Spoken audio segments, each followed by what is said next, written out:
చూసినట్లయితే మోసాని కృష్ణమూర్తిని అరెస్ట్ చేశారు. ఎందుకంటే ప్రెస్ మీట్ పెట్టి అధికారంలో ఉన్న వ్యక్తులను చాలా దూషిస్తుగా మాట్లాడారు. అది కరెక్టేనంటారా? మరి ఎవరూ మాట్లాడుకోదు, వేరే పార్టీ వాళ్ళు అవునండి ఇదేనండి అంతే. అలా దూషించినట్లయితే మీడియాలోని టీవీలోని మరి మళ్ళీ వచ్చే భవిష్యత్తు తరాలకు మనం ఏం చెప్తాము, ఏమంటారు? అది అరెస్ట్ చేయడం న్యాయమేనంటారు.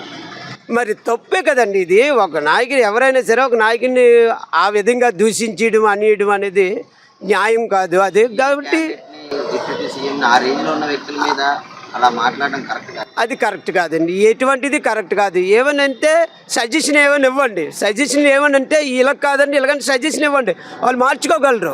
ఇప్పుడు అసెంబ్లీ అది ఎందుకు పిలుస్తారండి? ఈ విధంగానే సజెషన్లు ఇస్తారండి. కానీ ఈ విధంగా దూషించడం అనేది బోసన్కి కృష్ణమురళి గారు దూషించడం అనేది అది సబబు కాదండి, పద్ధతి కాదు ఇది. కాబట్టి ఇది నేను చెప్పవలసింది.